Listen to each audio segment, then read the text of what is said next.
I have two lovely children, Riley and Amy. Riley is 7 and Amy is 3. When I was expecting Riley, I was teaching in Grand Rapids Public Kindergarten. Loved my job so much, but I was struggling. I was really, really anxious about what would happen after my son was born. We had an original plan of I was gonna have a home birth with a doula and everything was gonna be all natural, and then as things progressed, the pregnancy got more and more complicated. I got more and more fearful, and it got to a point where I didn't want Riley to be born because I was so scared about what was going to happen. It was such a complicated birth, and it was so scary because nobody was listening to what I wanted. So I had my first child in 2015. I was excited to be a mom. I was ready to be a mom. And I had the traditional, as what I used to always hear, normal pregnancy, that it was easy. Didn't really have much sickness or anything like that. Up until the day I had my first child. He was an emergency C-section and he weighed 2 pounds, 8 ounces. And the reason why he came into the world early is because I had a blood clot that was growing inside my placenta for the past month, and it was blocking him from getting any nutrients. Us having that led to me having an emergency C-section and him being in the NICU for the first month of his life. I remember my doctor saying, some things with our body is just science and we don't know why it happens. I had severe mom blues and mom guilt, and I dealt with a lot of that. My whole life I wanted to be a mom, and we finally got pregnant and had our first little boy, and he was a premature baby, so we spent some time in the NICU.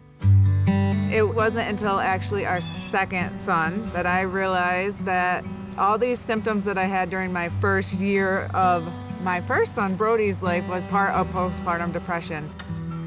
I thought I was just an overtired first-time mom and having crazy thoughts, very vivid visions of him being hurt and me being hurt sometimes as well.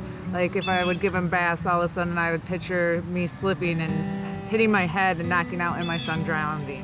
Putting him in a car seat and then the car getting hijacked and the hijacker taking the car seat and throwing it out the road while he's driving away and my baby rolling. So very intrusive, scary, vivid thoughts. I'm a mom of 2. My daughter, Brenda, is 10 years old, and getting pregnant with her was a miracle. I was told that I couldn't have kids. When Brenda came, it wasn't the perfect circumstances by any means. My mom had just passed away, and right after Brenda was born, my father passed away. There were lots of complications with Brenda's birth, gestational diabetes and an emergency C-section, but even with those, it was a euphoric experience. And fast forward, Brenda was 8 years old. I found out I was pregnant with my second child. But my experience with that pregnancy was completely different than it was with Brenda. It was a very painful, hard experience.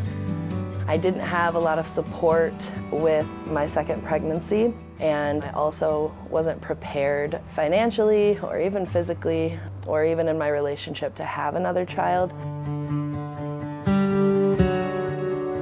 When I found out I was pregnant, I was in shock because, for one, I could barely take care of myself, let alone think about taking care of a child. The prenatal depression kicked in. I was super tomboy and always hung out with my brothers. Didn't really know how to be a girly girl, and when I found out I was having a girl, I just cried because how am I gonna be a girl mom? I cried and I cried and I cried. I had no idea. Extremely depressed, I was homeless. How am I gonna be able to support my baby? And then I found out I was sick. I had stage 3 kidney failure at the time, and time of delivery, she pushed me to stage 5. And so how am I gonna be able to take care of a child when I'm sick?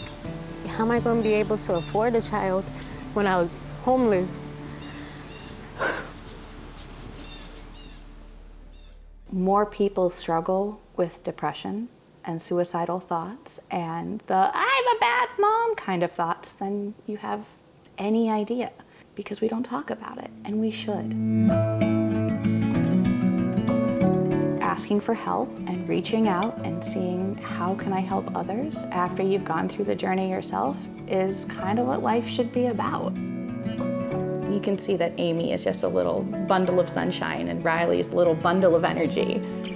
They don't need a little anxious mess. They want someone who's present and capable of letting them take risks. I feel like the support of home visiting really gave me that, and reaching out and leaning on my friends as well.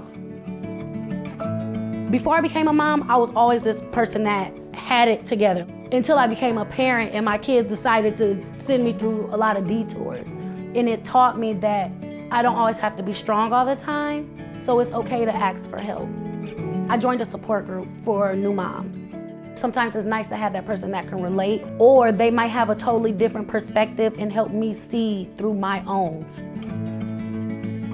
So a lot of stuff gets brushed off as the baby blues, but it may be a little bit more. Just know that even if you're struggling with any of these issues, does not make you a bad parent or that you don't love your children. It has nothing to do with the bond or the feelings that you have with your children. You and your children can get through this, and there is support out there. You don't have to fight as long or alone. Being a mother is amazing, and I absolutely love being able to watch my daughter Brenda and my son James grow. They're perfect in every way, and I wouldn't change my journey. I wouldn't change anything. It's made me the mom that I am. It's made me capable of being there for other mothers. It's made me be a mom that my kids can look up to and know that it's okay not to have all the answers, and it's okay not to be okay all the time. I beat myself up a lot about a lot of things.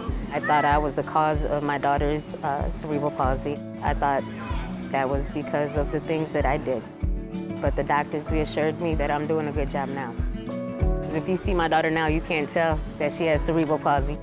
I've given her all the interventions for her to have a better future. We're growing in parenthood together. We shouldn't have to grow alone or go alone because we're stronger together as a community.